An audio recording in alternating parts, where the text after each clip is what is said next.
Freedom is one of those aspects of our lives that can be an object of intention. It can be a guiding force in our lives, a North Star that we aspire to, even if we never fully get there. And freedom is really what mindfulness and meditation are all about. And within the context of mindfulness and meditation, freedom is thought of as being free from grasping, from fear, and from ignorance. And in this sense, when we say free from, we mean not controlled by, not heavily influenced, even heavily influenced by. It's not that none of those experiences, grasping, fear, and ignorance, will go away, that they will be completely gone. But through our practice, we can shift into a place where we're not controlled by, heavily influenced by. And let's take a moment now and reflect on what freedom means to us. And letting your mind wander a little bit, recalling an experience recently where you had a sense of internal freedom, where you felt free in your thoughts, free in your emotions. Your body felt light and free. Just recalling that experience.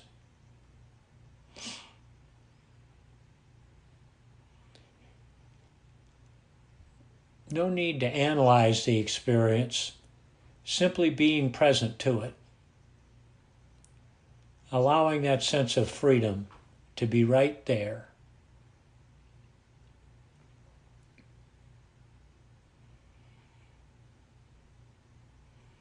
And now letting go of that sense of freedom and recalling a recent experience where perhaps you were afraid. There was a lot of uncertainty. You felt maybe even a little bit attacked. You were feeling constricted as opposed to free.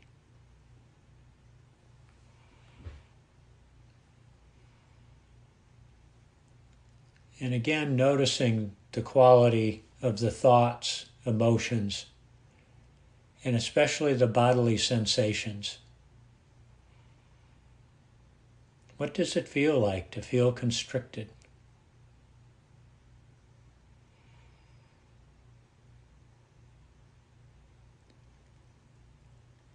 And letting go of that experience, you might inquire of yourself, why does freedom matter to me? Why does it make a difference?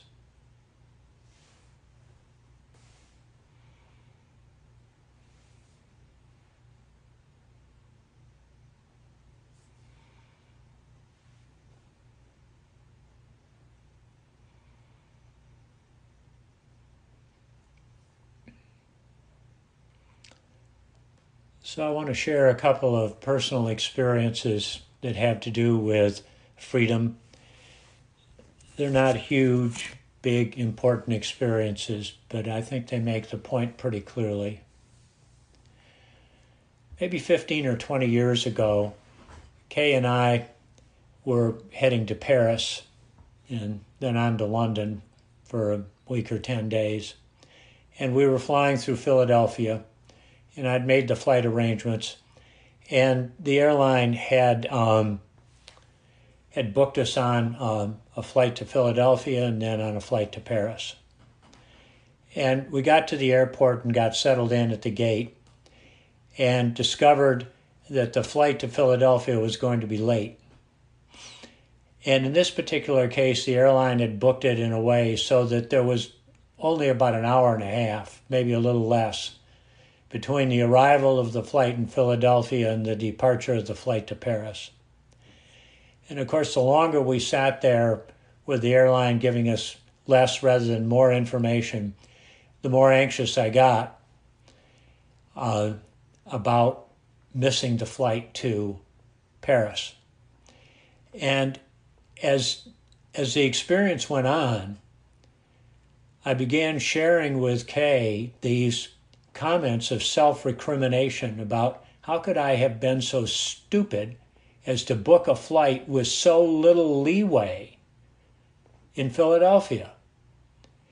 And I was overwhelmed by the fear, by the self-recriminations, and she was actually rather blown away by how upset I was with myself, how much I blamed myself. You talk about a feeling of constriction.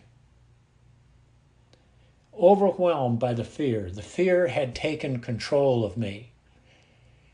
And, if we'd missed that flight, it'd have been inconvenient in a lot of ways, but it wouldn't have been show-stopping, wouldn't have been life-changing. Finally, the plane from Philadelphia arrived. We jumped on the flight. The pilot goosed the engines, and we got to Philadelphia in time. And it was a huge relief.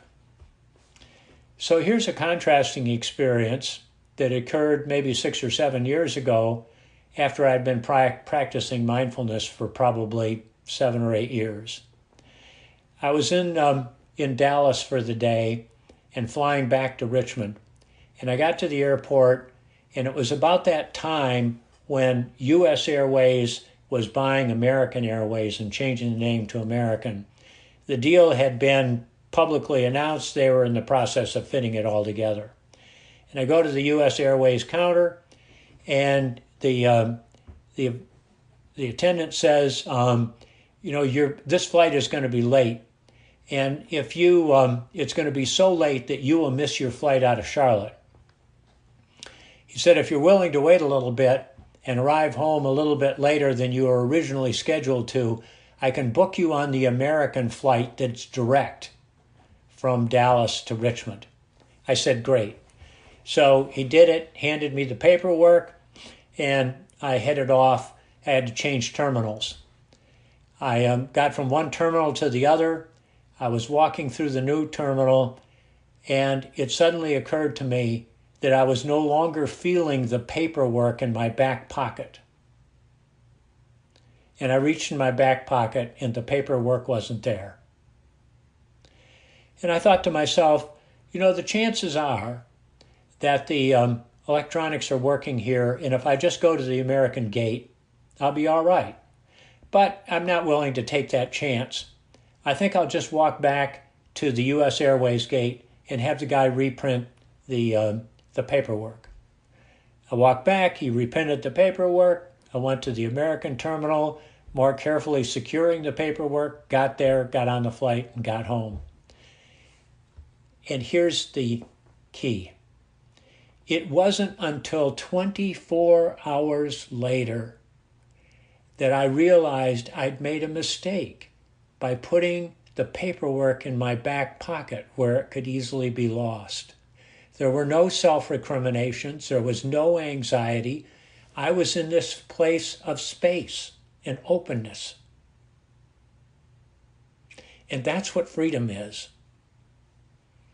Freedom is when we're not constricted by grasping, fear, and ignorance, and we have a meaningful array of choices. And these choices are internally enabled much more than externally dependent. That is genuine freedom. When we get freedom from external circumstances, that's great. But for the most part, that's beyond our control. What's within our control are the internally enabled choices. And they arise from a sense of emotional and psychological space, from openness, possibility, from not feeling limited and constricted, from a place of curiosity and creativity.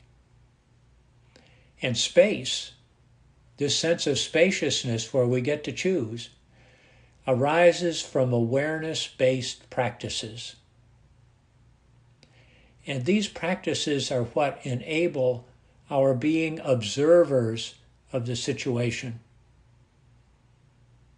In one circumstance in these stories, I was controlled by my fear.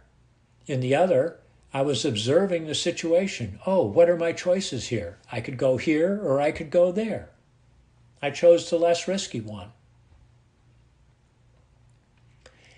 It's about staying connected to ourselves without attachment, without expectations, without attachment to some outcome that we can't control. So there are 3 awareness-based practices that cultivate our ability to be the observer.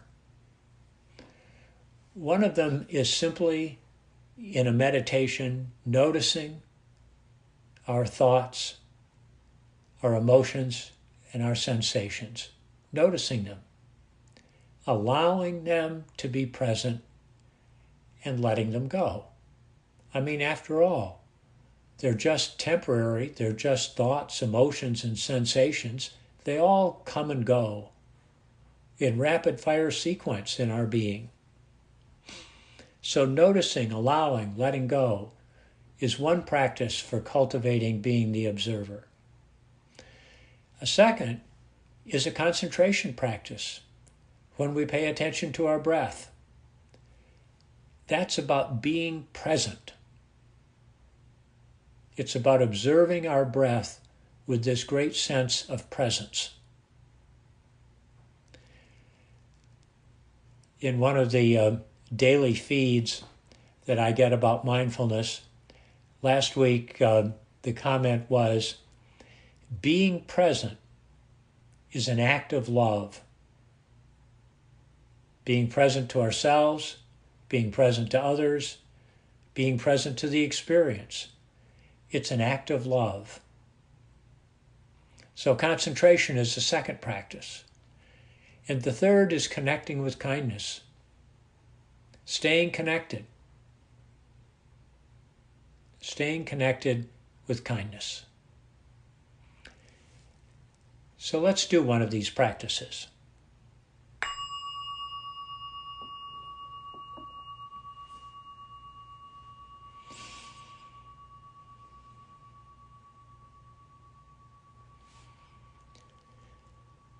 Allowing our attention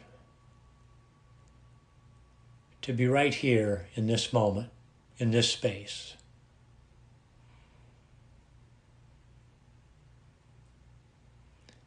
Becoming aware of the surface we're sitting on.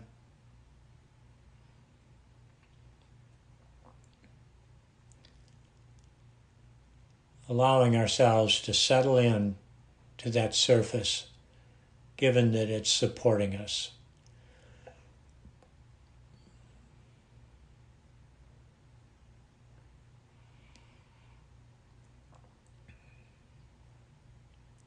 Taking a couple of deep breaths and letting go of the kind of tension that often builds when we're engaged in cognitive processing.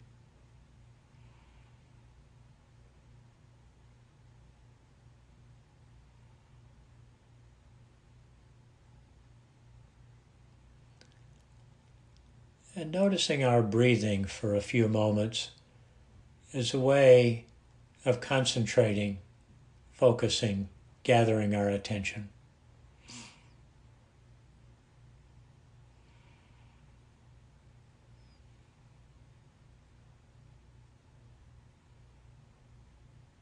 Noticing where our breathing shows up in our bodies.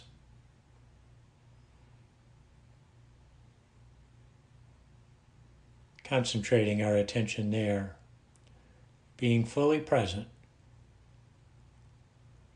to our experience of breathing.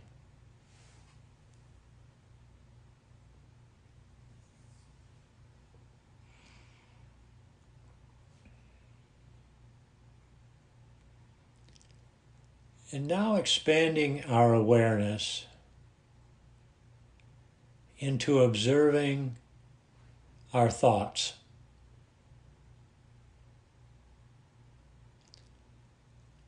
Simply noticing thoughts as they arise. We know our minds generate tens of thousands of thoughts every day. We're just observing that experience, that process at this moment.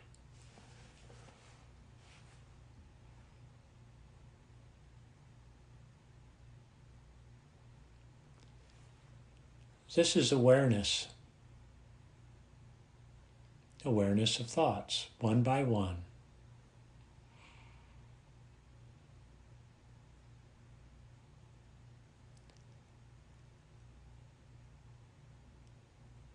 Perhaps even labeling the thought, planning, worry.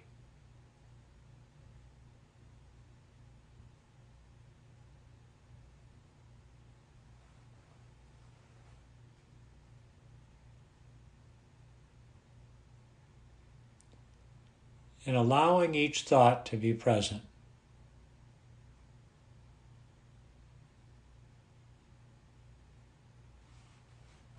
Noticing any inclination to resist the presence of a thought.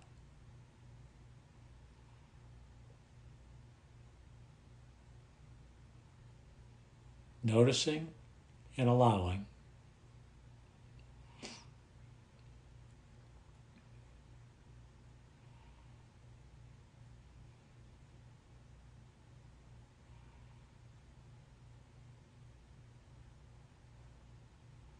And letting go. Noticing, allowing, letting go of each thought.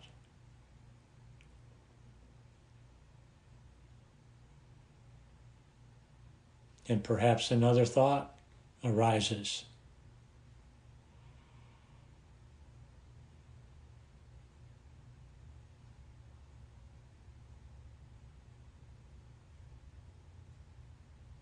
And if our attention wanders off with the thought itself,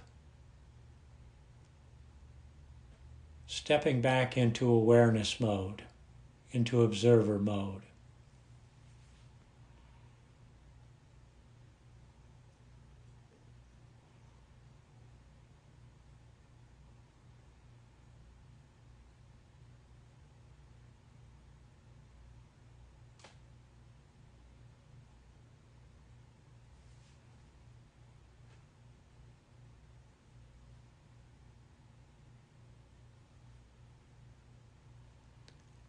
And offering yourself a word of kindness for being willing to be in this place of intentional observer.